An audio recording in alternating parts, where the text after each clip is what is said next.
Oh Père, nous te bénissons.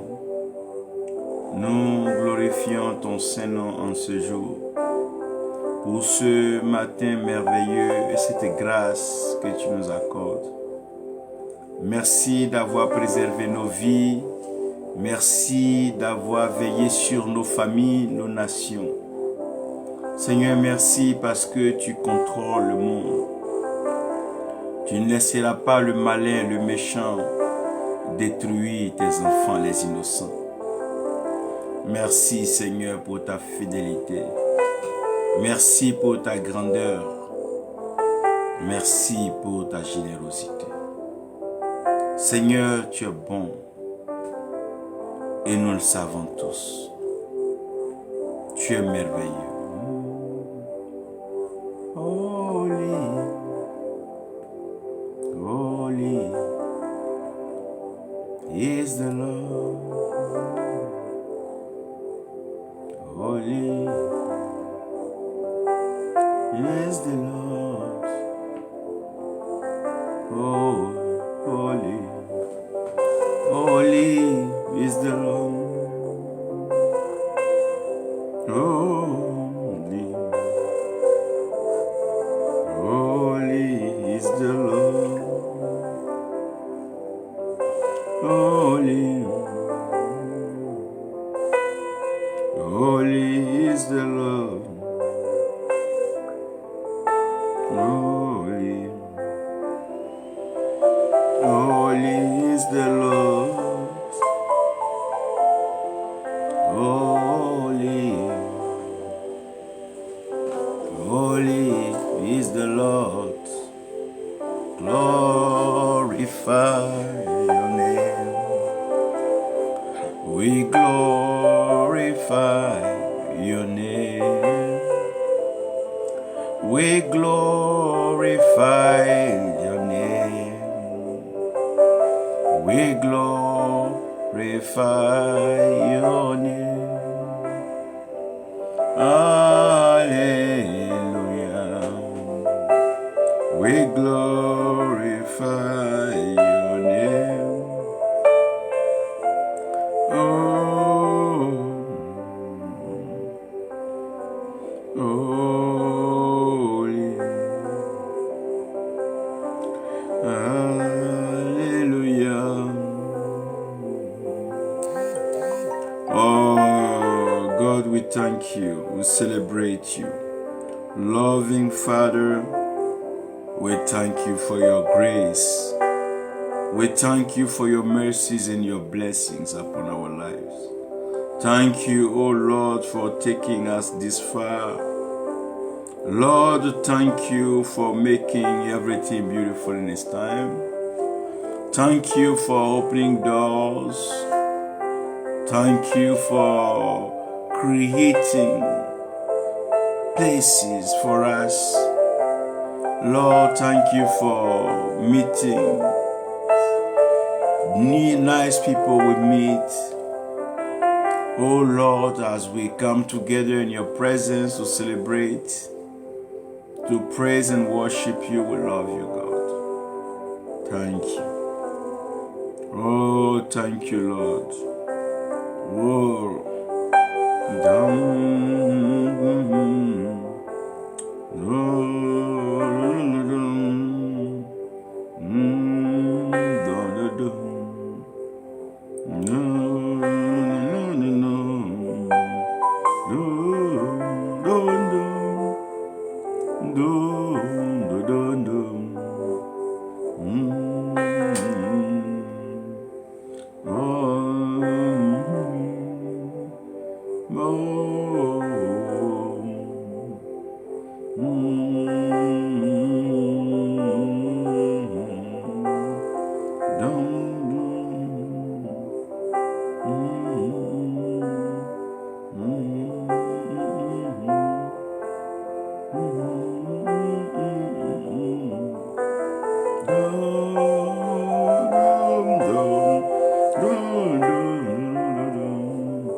thank you, Lord. Thank you, Lord.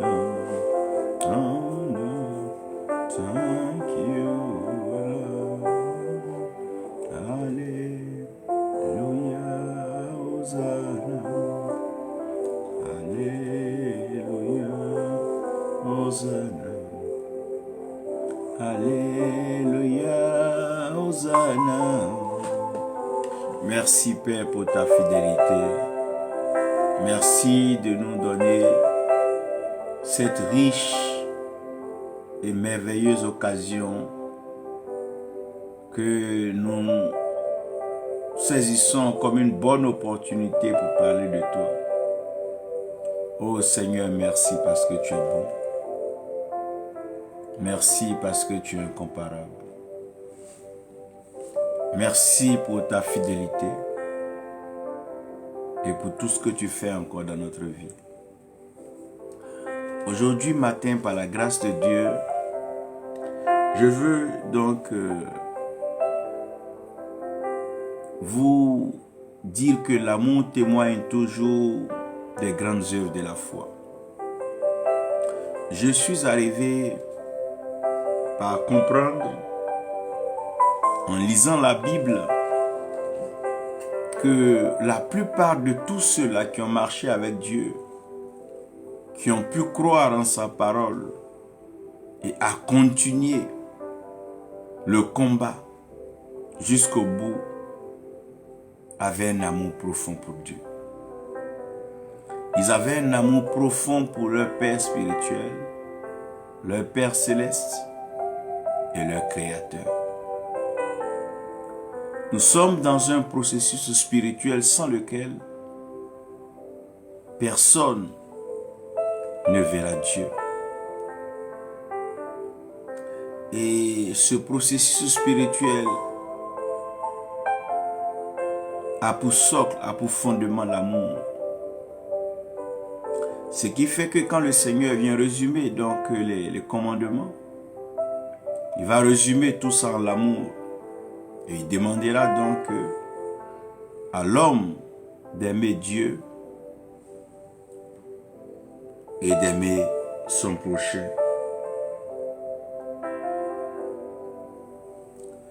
Et le message que je veux par la grâce de Dieu partager, c'est donc les témoins de la grâce. Les témoins de la grâce, parce qu'il est important ici que nous commençons à nous redéfinir et que nous arrivons à avoir la bonne définition afin de pouvoir savoir quelle est notre mission, quel est notre travail.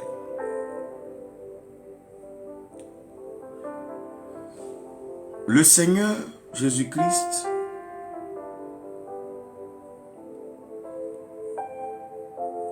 vient pour révéler le Père. Et il révèle le Père et il nous enseigne la parole et il nous montre le chemin vers le Père. Ça veut dire que nous devons tout simplement suivre ses traces, espérer en lui, le garder dans nos cœurs et bénéficier de ce salut éternel.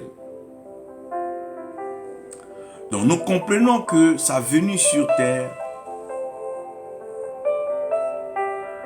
est de nous sauver. Et le salut en lui-même passe par l'effusion du sang, sans quoi il ne peut pas avoir de rémission de péché, donc de pardon, selon ce qui est écrit. Donc si on se tenait qu'au salut, Jésus-Christ viendrait sur la croix, il mourrait sur la croix, et son sang qui coulait était déjà suffisant pour nous sauver. Mais il ne s'est pas arrêté à la dimension du salut. Il nous sauve, mais dans ce qu'il va faire, c'est qu'il va prendre la peine d'enseigner, d'instruire ses disciples. Et il va les enseigner de telle sorte que quand il va les trouver, dans Matthieu 4, il dit, suivez-moi, suivez-moi, suivez-moi, et je ferai de vous. Suivez-moi, et je ferai de vous. Si vous me suivez, moi, je ferai de vous. Donc, dans ce disciple-là, il est en train de les emmener à devenir des témoins. Dans Acte 1, du verset 6 au verset 8, après donc ces enseignements, ces cas pratiques, pour avoir fait d'eux des pécheurs d'hommes, il va leur demander de rester à Jérusalem. Que la promesse devait donc venir à Jérusalem. Et lorsqu'ils vont recevoir cette puissance-là, c'est-à-dire que le Saint-Esprit serait venu sur eux. Et ils seront donc les témoins de Jésus-Christ en Jérusalem, en Judée, en Samarie, aux extrémités de la terre. Ça veut ici dire que non seulement il nous sauve, mais il veut que nous soyons des témoins. Donc il y a le salut et il y a le témoignage.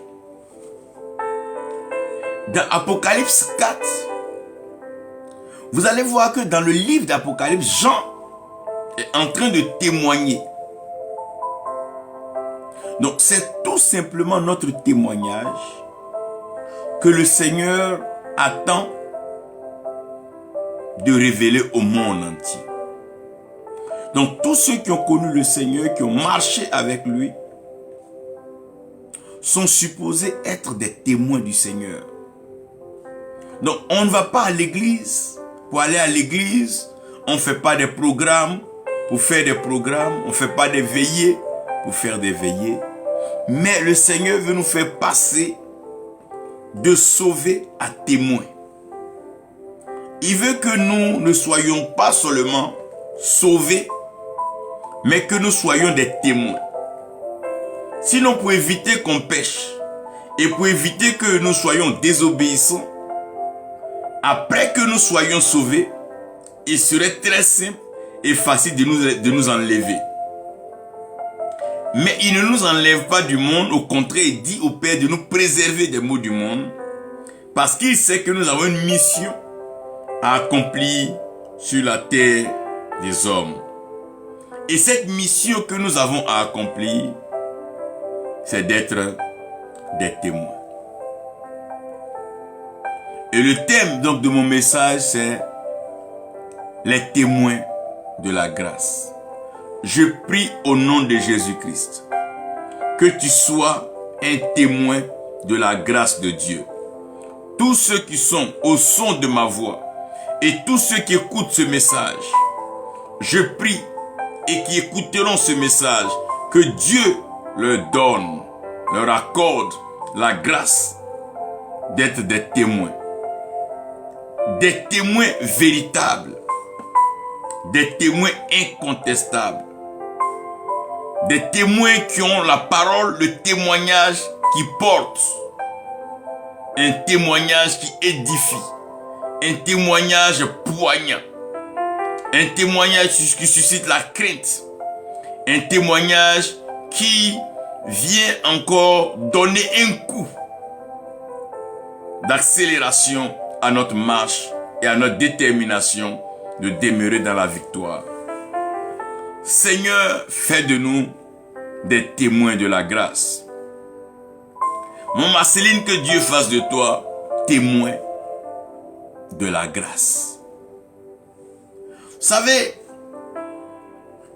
je veux commencer par enseigner sur le mystère du témoin. Lorsque j'ai commencé à lire la Bible, j'ai vu que tous ceux qui avaient témoigné ou tous ceux qui étaient des témoins avaient une identité. L'avantage quand nous venons à Christ, nous avons une identité. Parce que la première des choses, c'est que Dieu nous identifie en lui avant même de mettre le projet de notre naissance dans les reins et les entrailles de notre mère. Il dit à Jérémie, avant même que lui, Jérémie, ne soit formé dans le ventre de sa maman, lui, Dieu, il avait identifié Jérémie. Donc, c'est l'identification qui est quelque chose d'important pour le témoin. Avant de témoigner, avant qu'on ne prenne ton témoignage, il est important de connaître ton identité. Lorsque Gabriel vient devant Marie, il dit « Je suis Gabriel », il décline son identité et il précise aussi qu'il est celui-là qui se tient dans la présence de Dieu. Un témoin doit avoir une identité. Quand on parle de l'identité, ce n'est pas par rapport à une doctrine, une dénomination, mais c'est comment est-ce que Dieu te connaît. C'est vrai que toi, tu dis que tu connais Dieu, mais Dieu, lui, te connaît comment? Il y a plusieurs que vous savez d'ailleurs, viendront dire, Maître, en ton nom, j'ai chassé des démons, en ton nom, j'ai guéri des malades, j'ai opéré des médecins. Non. Ouvrier d'iniquité, je ne t'ai point connu. En d'autres termes, tu as fait un travail pour lequel tu n'es pas identifié. Donc ici, il est important pour nous tous de savoir que Dieu nous identifie. Nous sommes identifiés au ciel et nous sommes identifiés sur la terre. Un témoin doit être identifié. Parce qu'il faudrait que si demain on demande qui a dit, on puisse attacher cette parole-là à quelqu'un. Donc ce quelqu'un doit être identifié. Quand on dit l'évangile selon Jean, Jean est un témoin. L'évangile selon Matthieu, Matthieu est un témoin. L'évangile selon Luc, Luc est un témoin. L'évangile selon Marc, Marc est un témoin. Donc le témoin, il est identifié. Quand on mentionne son nom, le ciel sait que celui-là a été témoin de quelque chose qui s'est passé entre Dieu et lui. Donc vous devez comprendre ici l'identité du témoin. Et l'identité du témoin ne suffit pas, mais il faut en plus de l'identité du témoin, ajouter la fonction du témoin. Quand Dieu appelle, quand Dieu t'identifie, Dieu te donne une activité. Et c'est cette activité-là qui devient ta fonction dans le monde spirituel. Soit tu es un gagneur d'âme, tu es un bâtisseur de la cité, tu es un intercesseur, mais il y a une fonction principale que le ciel t'accorde. C'est à cause de cette fonction-là que le ciel t'équipe. Donc l'équipement et ce que nous recevons pour témoigner dépend de notre identité, mais aussi de notre fonction. Donc quand Dieu veut t'emmener à être un témoin, il t'identifie d'abord. Et cette identité-là, elle est propre à toi. Le ciel te connaît comme ça. Dieu te connaît comme ça. Même si les hommes ne te reconnaissent pas et que les hommes ne savent pas qui tu es, ça ne change en rien le fait que tu sois identifié au ciel comme un témoin. Maintenant, le ciel te donne une fonction. C'est cette fonction qui fait que tu ne fais pas ce que tout le monde fait. Tu ne fais pas comme les autres, mais tu fais comme Dieu a voulu que tu fasses. Donc, quand tu es témoin, tu ne portes pas le nom de tout le monde. Tu ne fais pas ce que tout le monde fait parce que tu es un témoin. Donc, quand le témoin décline son identité, ça va avec sa fonction.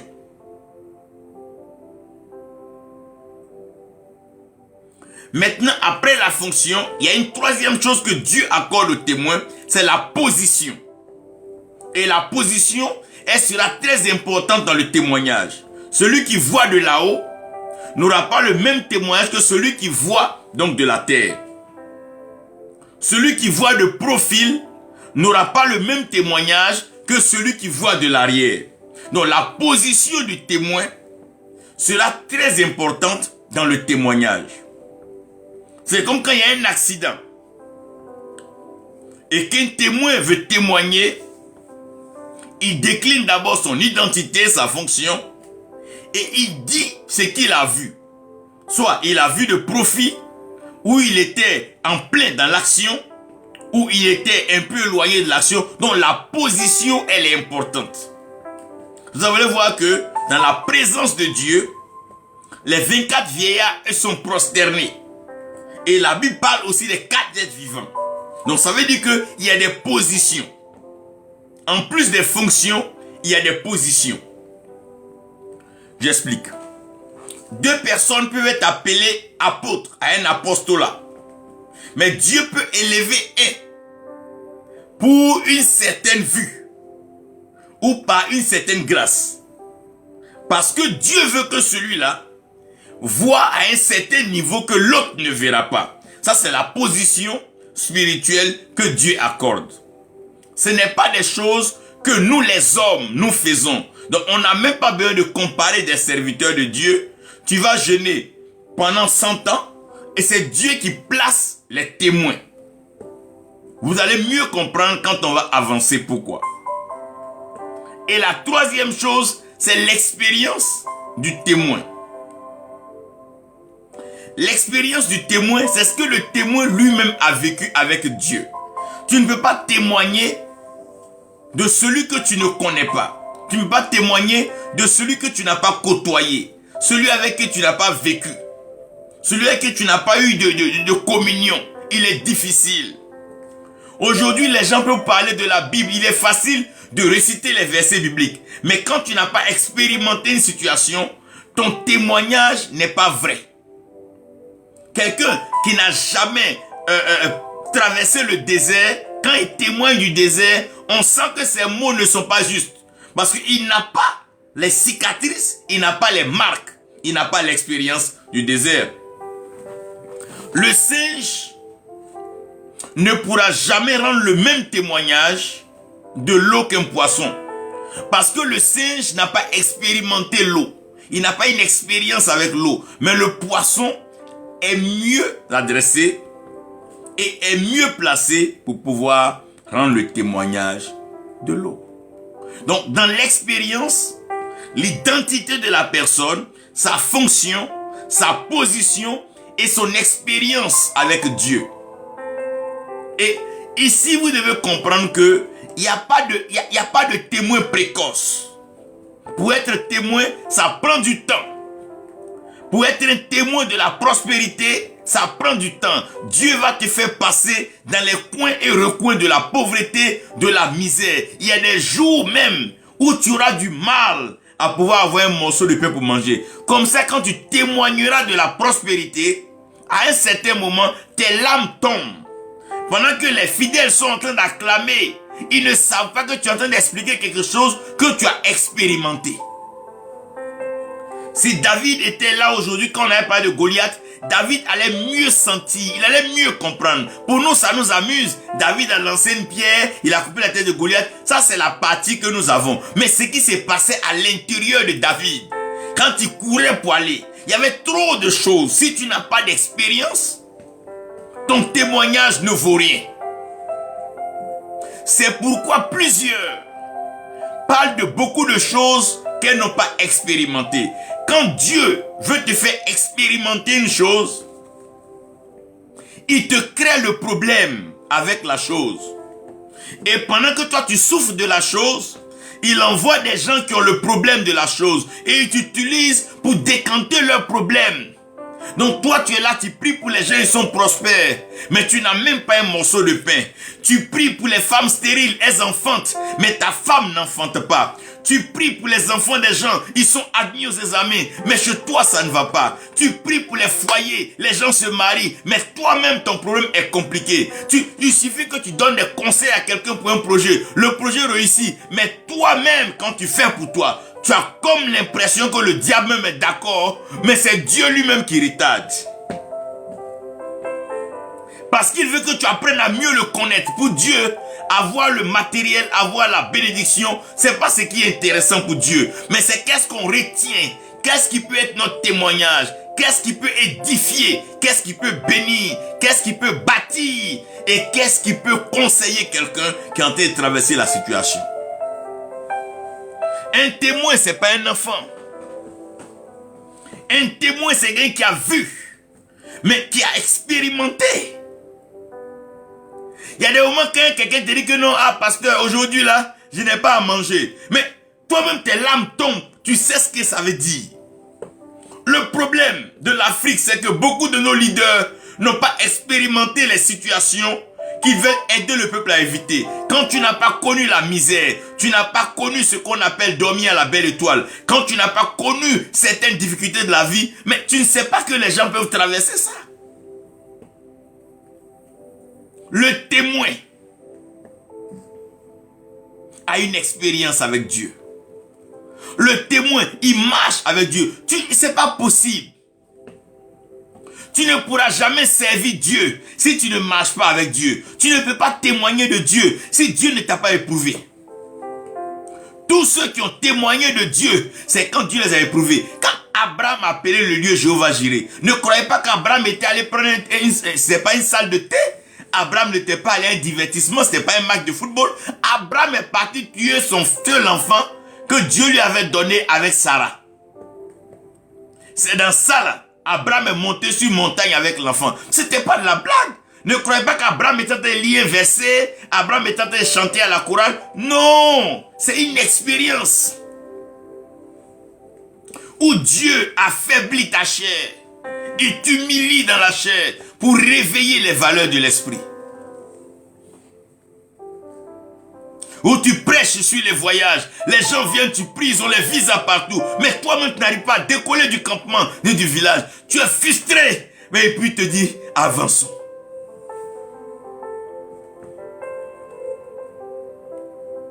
Pensez que c'était facile pour Moïse? Tu es dans un désert, tu ne connais même pas la terre promise. Tu ne connais même pas le chemin. Vous êtes en train de tourner, mais tu es en train d'expérimenter Dieu. On ne peut pas ne pas expérimenter Dieu puis vouloir témoigner de lui. C'est faux. L'évangile, ce n'est pas non, Dieu m'a béni, c'est pas cela. Nous tous, nous savons que Dieu bénit. Mais c'est qu'est-ce que tu traverses avec Dieu pour être un témoin. Aujourd'hui, pourquoi est-ce que les choses dans le milieu chrétien ne durent pas? Parce qu'il n'y a pas de témoin. On veut des biens. C'est pas, Dieu veut qu'on l'expérimente. Il les envoie pendant 70 ans de captivité pour leur apprendre ce que c'est que la captivité. 400 ans d'assujettissement pour leur montrer ce que c'est que l'esclavage. Dieu n'est pas pressé. Mais Dieu veut que tu retiennes l'essentiel. Si Anne voit une femme stérile, elle va commencer à couler des larmes. Parce qu'elle sait ce que c'est. Mais si les gens souffrent autour de nous, que ça ne dit rien à des serviteurs de Dieu, c'est la preuve que nous ne sommes pas des témoins. Parce que le témoin, même quand il entend parler de la chose, les souvenirs lui reviennent. Aujourd'hui, ceux qui sont fait le pèlerinage en Israël, ça les amuse, ça va plonger dans la mer morte. Mais si Moïse devait passer là, si Abraham devait passer là, si Jacob et Isaac devaient passer là, alors là, ça allait être terrible. À chaque pause, ils allaient s'arrêter, s'asseoir, même pleurer, méditer. Dieu veut des témoins. Quand on est sauvé, Dieu veut des témoins. C'est vrai, nous sommes des prédicateurs, des prophètes, des enseignants, mais Dieu veut faire des témoins. Il dit quand nous allons recevoir le Saint-Esprit, nous serons des témoins, des témoins. Des témoins. Des témoins. Quand tu n'as rien vu avec Dieu, mais ne blague pas les gens le dimanche. Laisse les gens aller chez eux à la maison.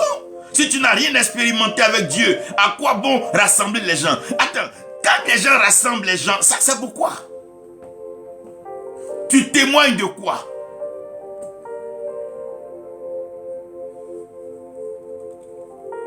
L'identité. Au lieu de chercher à prendre le nom de tous les serviteurs de Dieu là, comment Dieu t'appelle, c'est ça qui est important. Si tu as forcément rencontré Dieu, c'est que Dieu t'a appelé par un nom.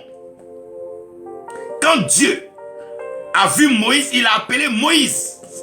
Il n'a pas appelé par monsieur. Psst, venez, non. Dieu t'appelle par ton nom. Parce que ce nom-là, il est déjà écrit. Puisque c'est un nom de quelqu'un qui est sauvé. C'est un homme qui est sauvé qui devient témoin. Et le nom de ceux qui sont sauvés est bien sûr écrit dans le livre de vie. Donc Dieu connaît le nom. Dieu sait que celui-là c'est Moïse. Maintenant on t'appelle comment? C'est pas les titres qui vont changer le problème du nom, non. Dieu a dit à Abraham, je rendrai ton nom grand. Pas le titre. C'est le nom que Dieu rend grand.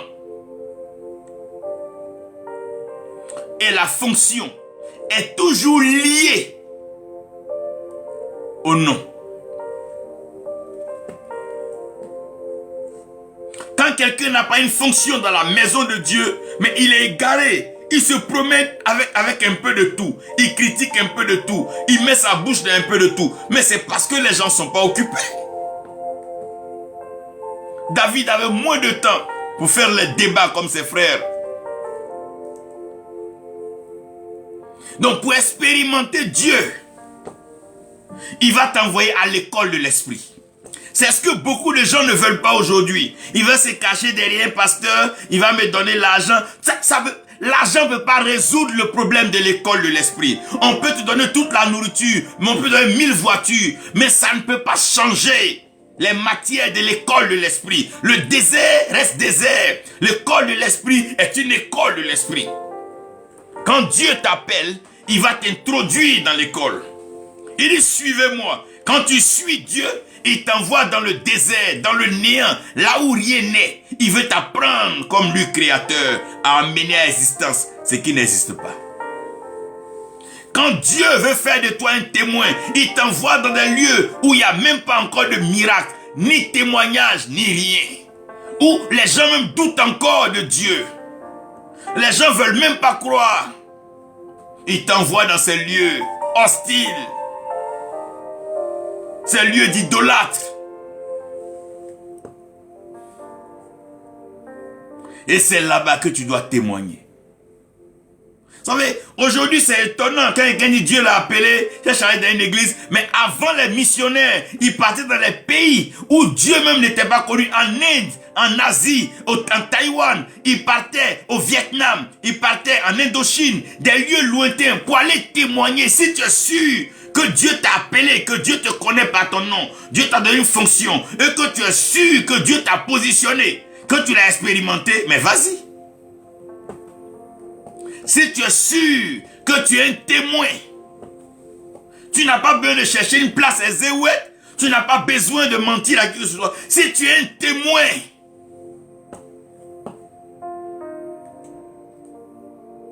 l'école de l'esprit. Il faut qu'il t'appelle à le suivre. Les gens veulent venir prendre la bénédiction sans suivre Dieu. Mais c'est faux. Dieu ne te donne pas. Quand tu viens, il te donne un peu et il t'amène à faire un pas. Il te donne un peu, il t'amène à faire un deuxième pas. Il te donne un peu jusqu'à ce que tu aies parcouru le temps qu'il a voulu avec lui. Si Dieu veut te former pendant 30 ans avant de t'établir, tu vas beau faire, tu vas monter des affaires, tu vas tout faire, mais Dieu va les gâter lui-même l'un après l'autre, de telle sorte que tu apprennes à savoir que la première et la plus importante pour ta vie, c'est lui Dieu.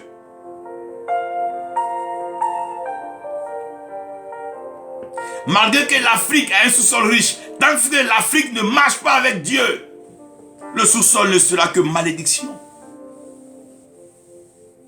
Qui vous a dit que c'est l'argent qui fait le bonheur? Qui vous a dit que c'est ces choses? Ça participe. Mais c'est Dieu. Quand Dieu est satisfait de toi, il t'accorde tout. La première des choses, appelée à suivre. Beaucoup de gens, quand ils sont appelés, ils veulent aller servir Dieu. Mais ils t'appellent à le suivre. Ils ne t'appellent pas à aller le servir d'abord. Il faut d'abord marcher avec Dieu avant de pouvoir servir Dieu. Tu n'as pas encore marché avec Dieu. Comment tu sais ce qu'il attend de toi? C'est dans la marche, il va t'expliquer ta fonction. Il va te donner ton cahier de charge. Il va te donner ta position. Et par rapport à l'expérience qu'il a eue avec toi, il attend ce que tu puisses reproduire ces choses.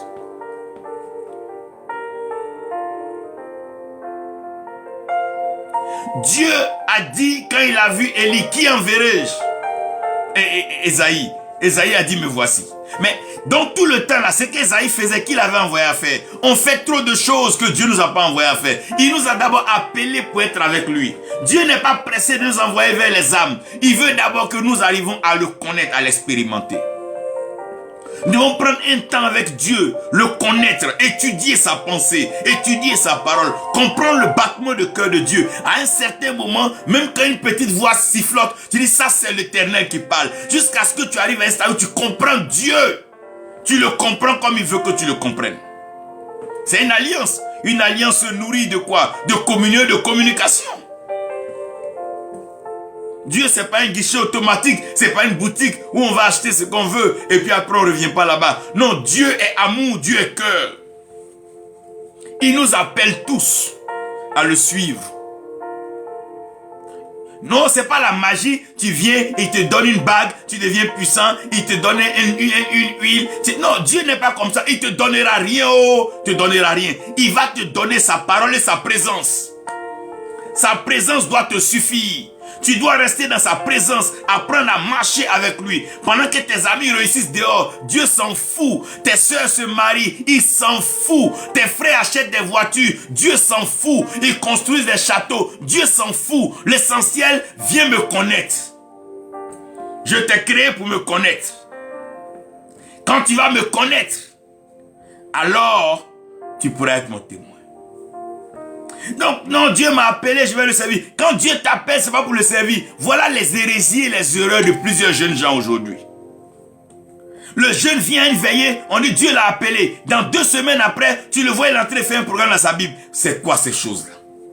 Quand Dieu t'appelle, il a dit à ses disciples, suivez-moi et je ferai de vous, c'est un futur. Suivez-moi et je ferai de vous un gagneur d'âme. Et je ferai le pécheur d'homme. Mais, si tu n'as pas appris avec Dieu, mais tu veux faire l'œuvre de Dieu chez qui? Si l'œuvre de Dieu, tu n'as pas appris chez Dieu, c'est chez le diable que tu vas aller apprendre, c'est dans le monde que tu vas aller apprendre, c'est dans quelle entreprise tu vas aller apprendre le service de Dieu. Même les écoles bibliques ne peuvent pas résoudre le problème, parce que chaque appel est une particularité. Seul Dieu sait ce qu'il attend de chacun de nous. Quand Dieu t'appelle, c'est pour le suivre. C'est pas pour t'envoyer, il ne faut pas t'envoyer. Il y avait une prière intense.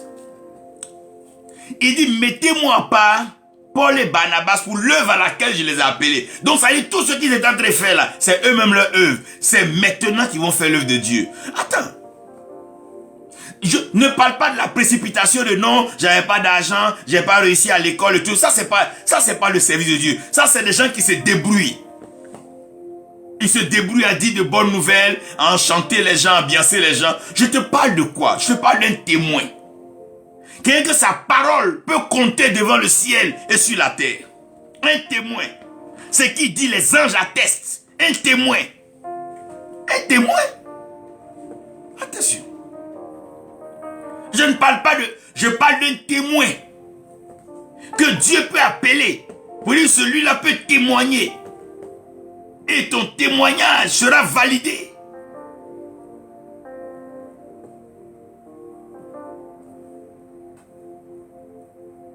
Tous ceux qui sont appelés ne sont pas envoyés. C'est pour ça, quand Dieu appelle des gens, ils doivent rester avec Dieu. Apprendre à comprendre Dieu. Avant nos parents, quand quelqu'un est appelé, il va rester dans la jeunesse, il va faire son parcours, apprendre à marcher à Dieu. On ne te donne pas dîme, ne te donne pas offrande, on ne te donne rien. Tu n'as même pas habit, tu dors dans le temple. Il fait chaud, il fait froid, tu vas te débrouiller. Il y a moussi, il n'y a pas moussi, tu vas te débrouiller. Tu as palio. Quand tu sors de là, il y a des choses que tu ne fais plus. Mais aujourd'hui, c'est trop facile. C'est trop de l'amusement. Parce qu'on n'a pas appris à suivre Dieu. Quand tu ne suis pas Dieu, tu vas prendre des raccourcis avec le diable. Mais on suit Dieu pourquoi? On suit Dieu pour apprendre. Parce que les œuvres de Dieu sont complexes. On ne peut pas expliquer avec la terminologie humaine.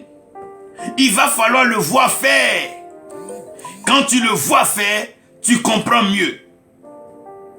Élisée a pris le manteau d'olive pour frapper l'eau. Mais il n'a pas frappé dans un désordre. Il y a une façon particulière de frapper pour que l'eau s'ouvre. Donc, si tu suis Dieu, c'est pour apprendre. Donc, un témoin est celui qui suit pour apprendre. À l'école de l'esprit, on suit l'esprit pour apprendre. On suit Christ pour apprendre. On apprend comme il fait. Ce qu'il fait, c'est ce qu'on fait. Lui-même, Christ a dit ce qu'il fait, c'est exactement ce qu'il voit le Père faire en haut. On suit pour apprendre. Mais aujourd'hui, pour un rien, chacun se détache. Je vais faire mon église.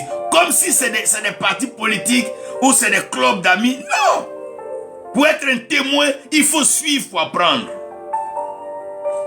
Il faut suivre Jésus pour apprendre avec lui, marcher avec lui, être comme Jean.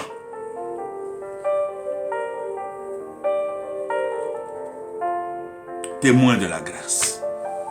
Il faut le suivre. Même quand ton âge avance, que tu penses que tu as perdu tout dans la société, c'est pas grave, suis-le.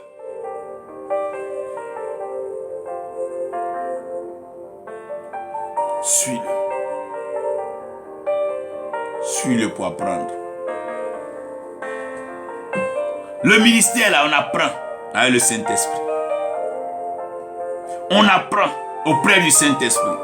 On ne s'assoit pas sur Internet pour copier des messages des hommes de Dieu. Ça ne va pas t'aider. Parce que tu ne peux pas témoigner de ce que tu n'as pas vu. Plusieurs semblent de mentir dans des témoignages parce qu'ils n'ont pas appris avec Christ. Tu ne peux pas.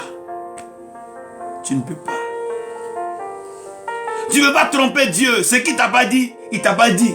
S'il t'a dit, tu dois savoir. Regardez, quand quelqu'un a regardé un film, quand tu lui parles du film, il se rappelle. Mais celui qui n'a pas regardé, il peut dire qu'il a regardé, mais quand on parlait, il va s'égarer.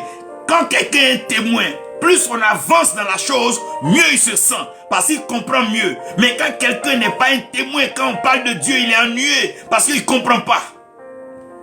Quand on rentre dans la dimension de la révélation des mystères, il est égaré parce qu'il ne sait plus de quoi il s'agit. Mais quand on parle des choses du monde, tu vas sauter, tu vas voyager, tu vas te... Là, il connaît ça. Parce que ça, on n'a pas besoin de connaître Dieu pour connaître ça. Ça se dit dans tous les quartiers. Suivre pour apprendre. Apprendre quoi? Apprendre à faire la différence entre l'esprit, l'âme et le corps. Apprendre à faire la différence entre ce qui est éternel, ce qui est temporaire et ce qui est ponctuel. Apprendre à faire la différence entre le passé, le présent et l'avenir. Apprendre à savoir qui est Père, qui est Fils et qui est Saint-Esprit. Apprendre à comprendre c'est quoi la lumière, c'est quoi la vérité. Apprendre à comprendre. Suivre pour apprendre.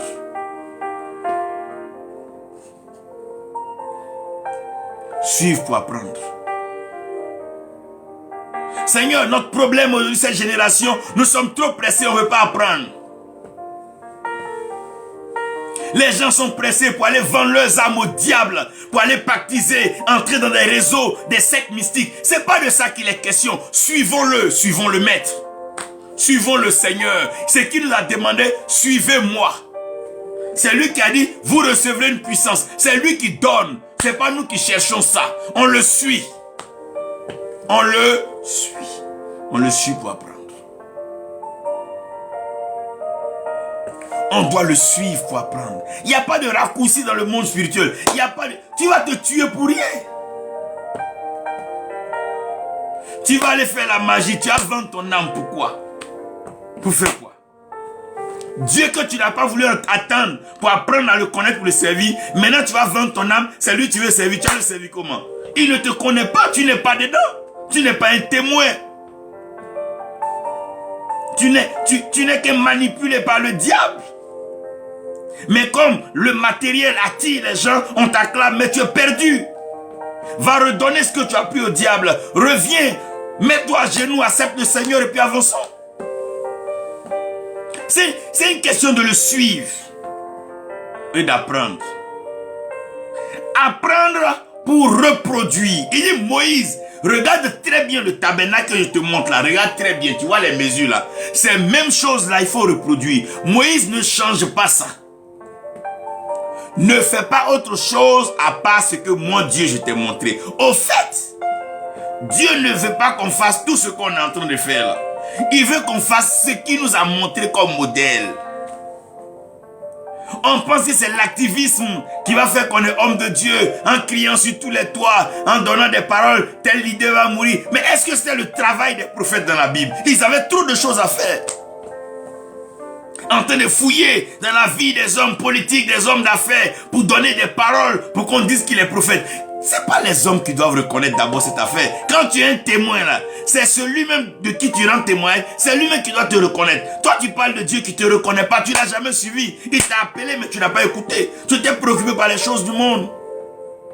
Tu t'es préoccupé à faire tes projets, tes activités. Et maintenant tu parles de quoi? Arrête ça. Tu parles de qui?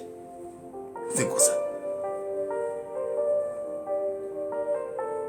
Le suivre pour apprendre. Aujourd'hui, personne ne veut suivre pour apprendre. Même les jeunes serviteurs de Dieu, personne ne veut s'asseoir. Si tu es un homme de Dieu, allons pendant 4 ans, tu vas apprendre le ministère. Non, 4 ans c'est trop. Il va trop perdre.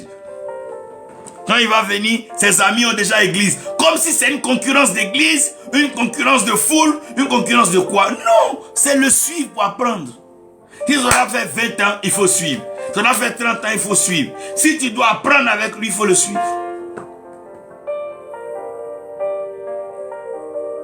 Il faut le suivre. Il faut le suivre pour apprendre. Dans le désert, on suit pour apprendre. Quand il n'y a pas d'eau, comment on fait? Quand il n'y a pas à manger, comment on fait? Quand quelqu'un est malade, comment on fait? Quand une femme n'enfante pas, comment on fait? Il t'apprend cela. Le ministère, il est pratique. Ce n'est pas de la théorie. Ce n'est pas des bavardages.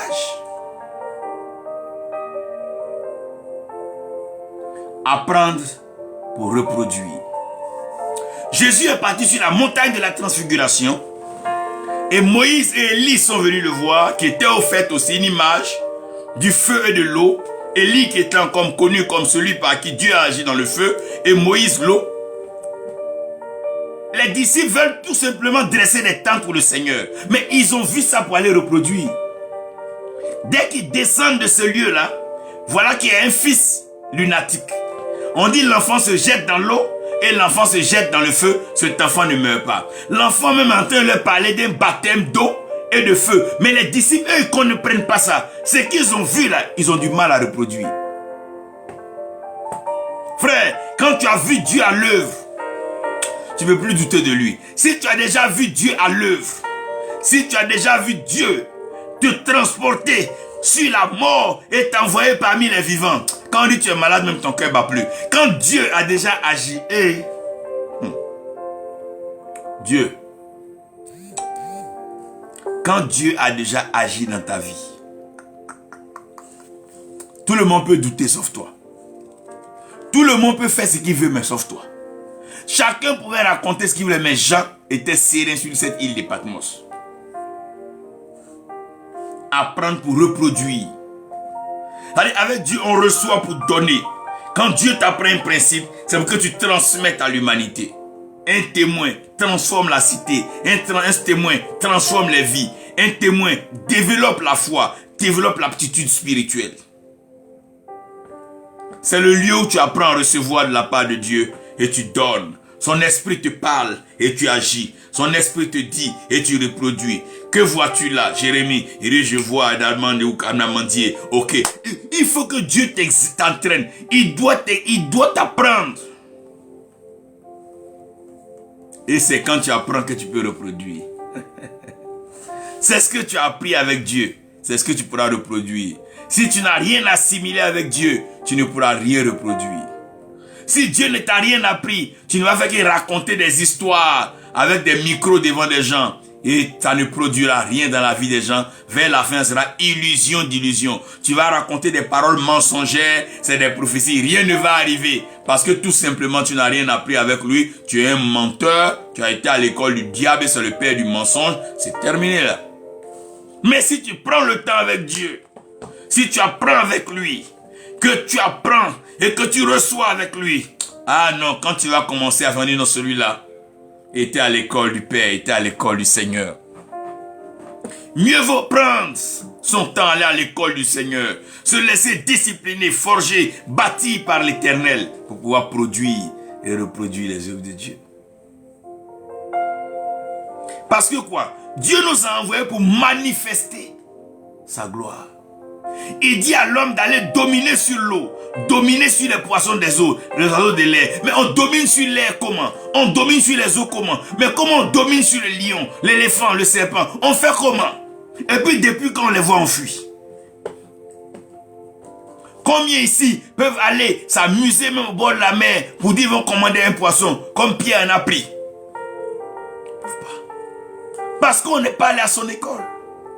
Donc la création qui doit nous aider est devenue aujourd'hui un problème pour nous. Comment on sait que corbeau t'envoie à manger? Puis tu ne comprends pas le langage des corbeaux. Si ce n'est pas à l'école de Dieu,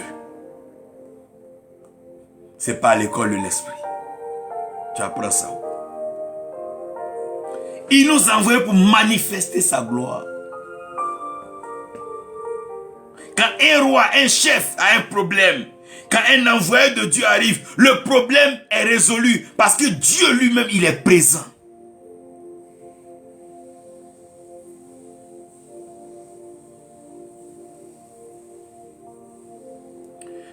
Et quand tu apprends à passer ce temps avec Dieu, alors tu manifestes. Parce que la gloire de Dieu, contrairement à ce que les gens croient, Dieu ne partage pas sa gloire. Donc plus tu restes dans sa présence, plus tu es illuminé. Plus tu es illuminé, plus tu es éclairé. Plus tu es éclairé, plus tu es inspiré. La Bible dit quand Moïse passait tout ce temps dans la présence de Dieu et que Moïse descendait, oh mon Dieu, son visage était rayonnant, luisant. Quand tu restes dans la présence de Dieu, que tu apprends avec Dieu, que tu marches avec Dieu, oh mon Dieu, sa gloire te couvre. Adam et Ève étaient nus et ils n'en avaient point honte parce que quoi, la gloire de Dieu couvrait. Mais le jour qu'ils ont quitté la gloire de Dieu, ils ont vu qu'ils étaient nus. Frère, quand tu restes dans la présence de Dieu, quand tu marches avec Dieu, quand tu suis Dieu, tu gardes le langage de Dieu. Non seulement tu as le langage de Dieu, mais tu as la pensée de Christ. La pensée de, oh mon Dieu, la pensée de Christ, c'est la pensée du victorieux. C'est le langage de la foi qui accorde la victoire. Tu manifestes la gloire de Dieu. Quand Dieu t'envoie, il sait que maintenant, tu es prêt. Il t'appelle pour te transférer des valeurs. Quand il t'envoie, c'est pour aller propager ces valeurs. Quand Dieu t'appelle, c'est pour t'instruire, te former. Quand il sait que tu es au point, il t'envoie maintenant pour aller transmettre ces valeurs à des nations, à des leaders. En ce moment, c'est pas toi qui cours derrière les leaders, mais c'est eux qui cherchent à te rencontrer. On a appris qu'il y a un prophète quelque part à qui Dieu a parlé. Aujourd'hui, on entend courir derrière les hommes politiques, les hommes d'affaires. Parce que Dieu, quand Dieu t'envoie, quand Dieu t'envoie, les leaders te cherchent. On a entendu dire, il y a un prophète de l'Éternel quelque part. On a entendu dire, il y a une femme à qui Dieu s'est révélé. Il y a une femme à qui Dieu a parlé. On a entendu dire, il y a une école là-bas où on forme des gens. C'est de ça qu'il est question. C'est ça qui est vrai. Mais quand Dieu t'a pas envoyé, tu parles de lui, mais rien n'accompagne. Tu es obligé d'aller faire la magie, la sorcellerie, rentrer dans des pratiques diaboliques. Tu n'as pas besoin de ça pour prouver Dieu. Dieu se démontre par sa parole. Et sa parole, c'est sa lumière. Et cette lumière-là, personne ne peut nier l'éclat de cette lumière. Saul le Tarse, sur le chemin de Damas, il a vu la lumière. Il a compris que ce n'était pas des vaines paroles. Dieu se manifeste. Seulement c'est que Dieu veut qu'on reste avec lui, afin que ses valeurs passent en nous.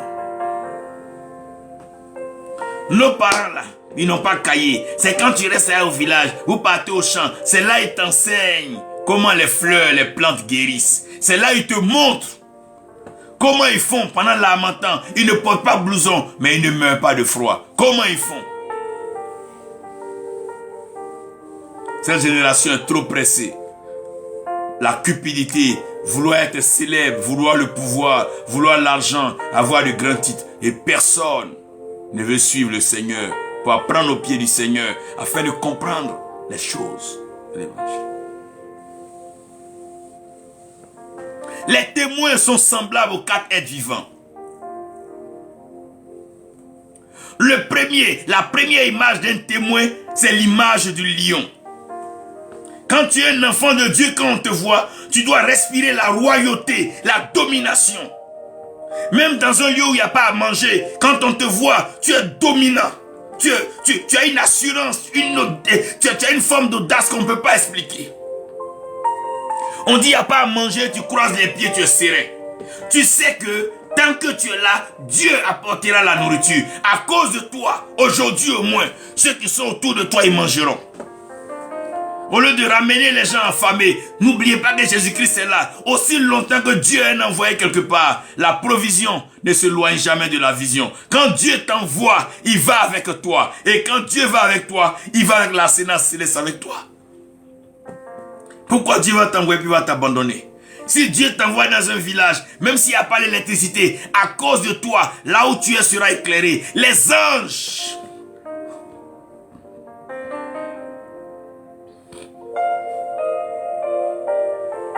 Le témoin doit avoir l'apparence du lion. La royauté, la noblesse et la domination. Quand la maladie même te voit, elle dit non, ça je passe. Quand la pauvreté te voit, non, là je passe. Parce que quand tu as fini l'école avec Dieu, tu as une autre dimension de la vie. C'est qu'on dit qu'il ne réussit pas là, c'est ça que tu cherches pour faire. Rêve, on dit roi n'arrive pas à expliquer là, c'est ça que toi tu expliques même matin. Problème, on dit il n'y a pas de solution là, c'est ça que tu cherches à résoudre. Parce que Dieu te transmet en sa nature la royauté. N'oubliez pas que nous sommes un sacerdoce royal, nous sommes des rois. Quand Jésus-Christ est le roi des rois, les autres rois là c'est qui? Mais c'est vous et moi. Un témoin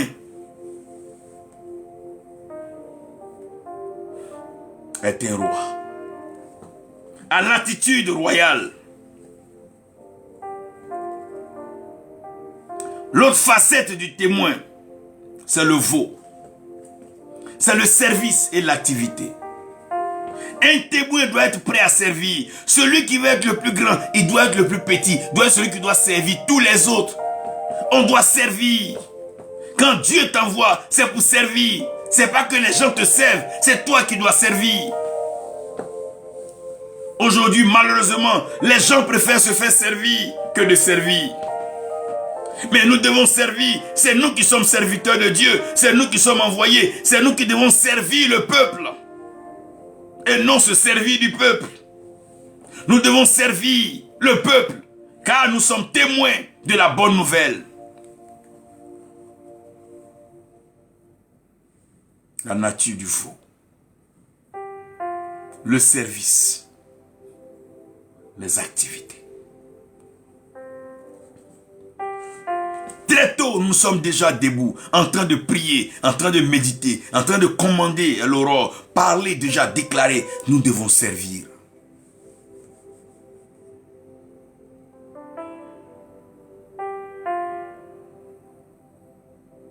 Le témoin aussi doit avoir en son sein l'homme, l'humanisme, le naturel. Quand tu es serviteur de Dieu, il faut aussi savoir que tu es homme. C'est étonnant, des gens qui disent non, ils mentent devant la chair. Ça fait 5 ans, je n'ai pas pris de comprimé, je tombe malade. Alors qu'ils se soignent tous les jours. Vous voulez prouver quoi à qui? Frère, nous sommes des hommes au service de Dieu. On dit homme de Dieu. Nous devons reconnaître ce côté que nous sommes aussi hommes, nous sommes humains. Doucement, doucement. Nous sommes aussi humains. On fait comme si on est infaillible. Nous sommes des hommes. Ah oui, Élie est un homme de même passion que vous. Pour pouvoir parler aux hommes, par moment, il faut être aussi homme comme eux. Même si dans des situations, Dieu t'utilise pour ressusciter les morts, mais n'oublie pas que tu es un homme comme eux aussi. Jésus-Christ s'appelle l'homme, le Fils de l'homme.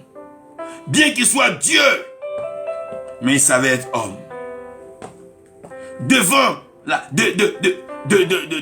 tombe de Lazare, il pleure. Mon frère, c'est pas parce que tu es pasteur qu'un parent meurt, tu vas pas couler des larmes. C'est des bêtises, ça. Tu es homme.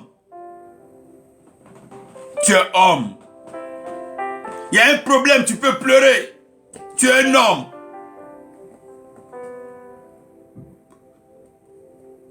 Tu es tombé, tu peux te mettre à genoux, pleurer devant Dieu. Tu es un homme. Tu n'es pas un robot. Un témoin doit savoir quand il est homme. Regardez Joseph, avec toute sa parure en Égypte. Quand il a vu ses frères, il n'a pas pu se retenir. Il est parti pleurer. Il n'a pas pleuré quand il était en prison, parce que Dieu était à lui. Il n'a pas pleuré quand il était dans le puits, parce que Dieu était à lui. Mais quand il a vu ses frères, le côté humain est apparu. Il a pleuré.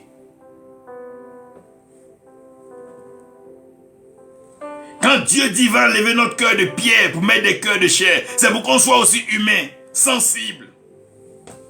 Soyons sensibles aux problèmes des gens. Si tu es humain, quand même, tu ne peux pas abuser des gens, des êtres humains.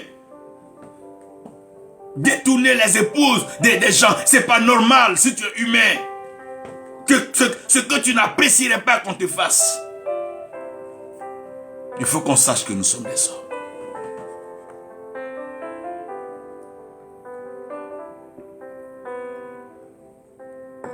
Le témoin, il est aussi un homme. Arrêtons de jouer les super-héros devant les fidèles là. J'ai fait 100 jours de jeûne. Je t'aurais prévenu. Je t'aurais bien parlé. Tu es aussi un homme. On t'appelle homme de Dieu. S'il te plaît. Tu te sens pas bien, tu es prié, tu vois que le mal est un peu truc. Va prendre des médicaments, bien va à l'hôpital. Il y a des choses qui sont simples. Non, moi Dieu m'a dit arrêtez ces choses-là. Arrêtez ces choses.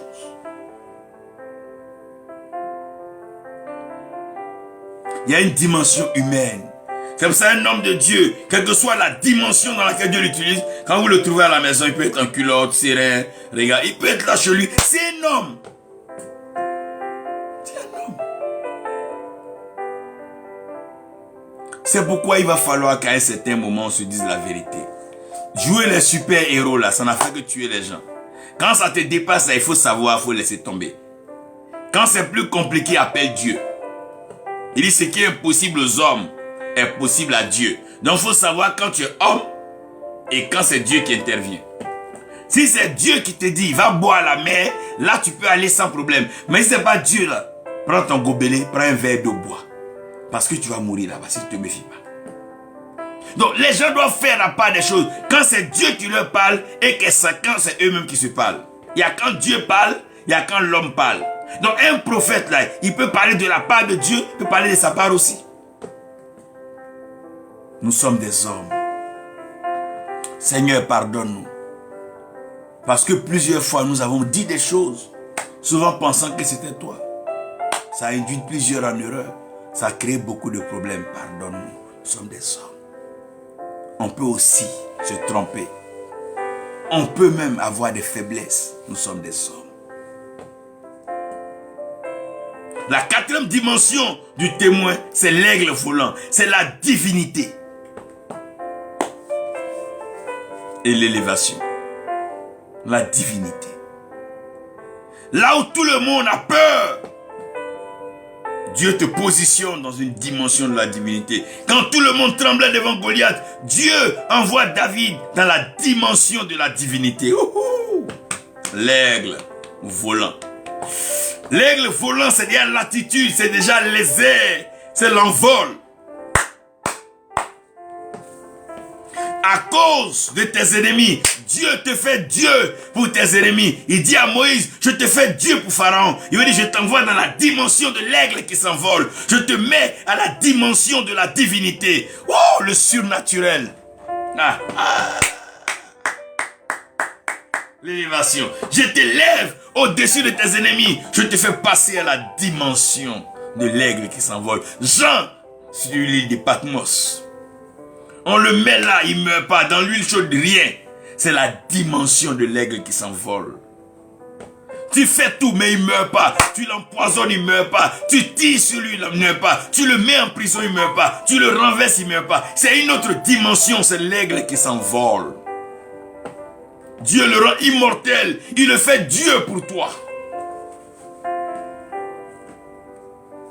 Dieu te rend Dieu pour tes ennemis. Dieu t'élève au-dessus des pièges, des obstacles et des problèmes. Dieu t'élève au-dessus de la maladie, de la souffrance et du manquement. Il t'élève. C'est la dimension où l'aigle s'envole.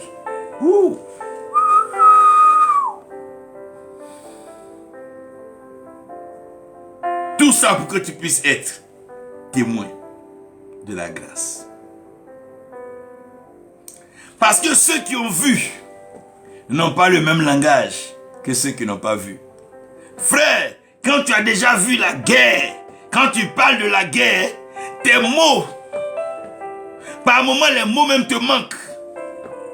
Parce que tu es pris entre l'émotion et puis la difficulté de t'exprimer. Il est facile. Il est très facile de condamner ou de juger ou de blâmer l'autre.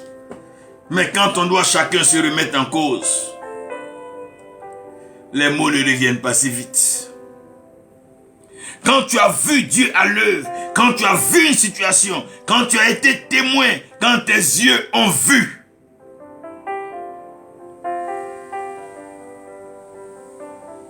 quand Nicodème viens voir Jésus, non. Si tu n'es pas nouveau, tu ne peux pas voir le royaume des cieux. Pour voir même le royaume, voilà. Il faut naître de nouveau. Maintenant, pour rentrer dans le royaume, là, il faut naître d'eau et d'esprit. Mais pour voir, il faut naître de nouveau. Il faut être dans une dispensation. Il faut être dans une dimension spirituelle. Sinon, tu ne peux même pas témoigner du royaume. Le royaume des cieux est comme. Il ne trouve même pas des choses qui sont exactes à ce qui est dans le royaume. Il est obligé de trouver des comparatifs. Le royaume des cieux est semblable à, est comme, il est comme. Tu dis des paraboles. Quand tu as vu, tu dis c'est comme ça. ceux qui ont vu sont différents de ceux qui n'ont rien vu. Ce monde est aveuglé par le système des hommes, par les ténèbres. Je prie que le Seigneur ouvre tes yeux afin que tu vois. Je prie que le Saint-Esprit, Seigneur, permet à mon frère, à ma soeur de voir. Dieu va ouvrir tes yeux sur le monde spirituel et tu vas réaliser que Dieu est à l'œuvre. Il y a de grands chantiers pour toi. Il y a de très grandes bénédictions pour toi. Oh Seigneur. Oui Seigneur. Merci. Il va ouvrir tes yeux. Il va ouvrir tes yeux afin que tu vois. Vous savez, quand Dieu veut faire de toi témoin, il te fait voir des choses que les autres ne voient pas. Regardez ce centenier romain, quand il a percé le côté, c'est lui qui a vu l'eau. C'est lui maintenant qui pouvait changer sa confession. Oh, il va ouvrir, il ouvre tes yeux maintenant. Là, il ouvre tes yeux. Là, il ouvre tes yeux maintenant. Là, il ouvre tes yeux maintenant. Là, il ouvre tes yeux maintenant. Pour voir les réalités du continent et des peuples. Il ouvre tes yeux sur la misère des nations et des familles. Il ouvre tes yeux sur la cruauté des œuvres des ténèbres. Il ouvre tes yeux. Il ouvre tes yeux sur la glorieuse victoire qui est réservée. Oh, il ouvre tes yeux. Il ouvre tes yeux. Il ouvre tes yeux ce matin. Il ouvre tes yeux. Il ouvre tes yeux. Oh, ceux qui ont vu. Quand tu as déjà vu Dieu à l'œuvre, ta spiritualité n'est plus la même. Ta façon de parler n'est plus. Quand tu as vu Dieu, quand tu l'as vu. Oh Seigneur, ouvre les yeux de mon frère, ouvre les yeux de ma soeur, afin qu'elle voie. Les témoins de la grâce, oui, ceux qui ont vu. Oh, ceux qui ont vu. Il y a trop de vendeurs d'illusions, de marchands d'illusions, des menteurs, mais il y a ceux qui l'ont vu. Il y a des témoins qui l'ont vu. Ils l'ont vu. Ah. Oh, ceux qui l'ont vu. Oh, Moïse l'a vu dans le désert. Oh, il l'a vu. Le témoignage de celui qui l'a vu. Oh, il l'a vu. Ah. Ah. Oh. Oh, tu l'as vu, ma soeur. Oh. Oh, tu l'as vu. Oh, tu l'as vu dans sa splendeur. Oh, tu l'as vu dans sa sainteté. Oh, tu l'as vu dans sa pureté. Oh, ceux qui l'ont vu. Oh. Oh.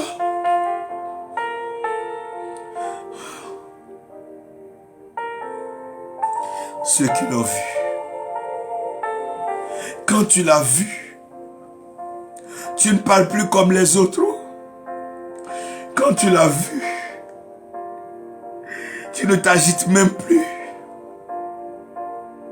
Quand tu l'as vu, tu ne peux que te mettre à genoux et puis te repentir tellement tu es loué. Quand tu l'as vu,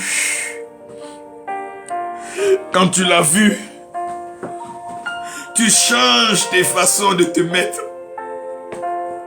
Quand tu l'as vu,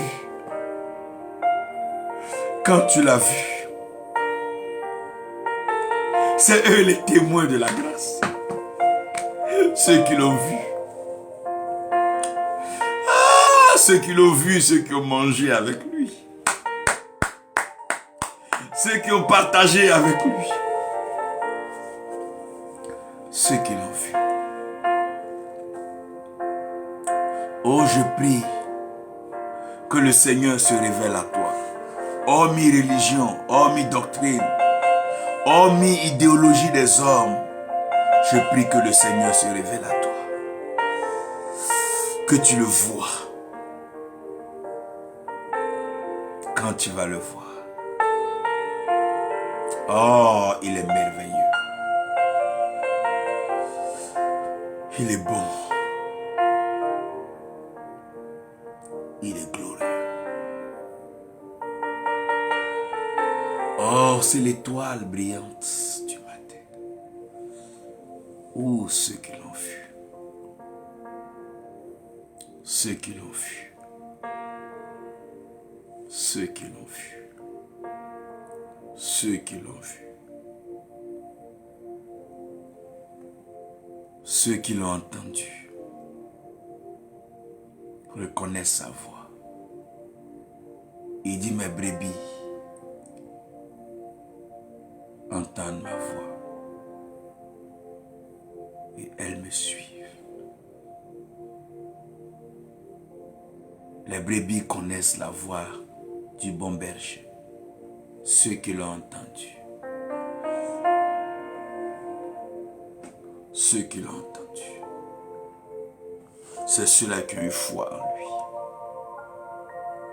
Seigneur, ouvre les oreilles spirituelles de cette génération. Ouvre nos oreilles afin qu'on entende ta voix.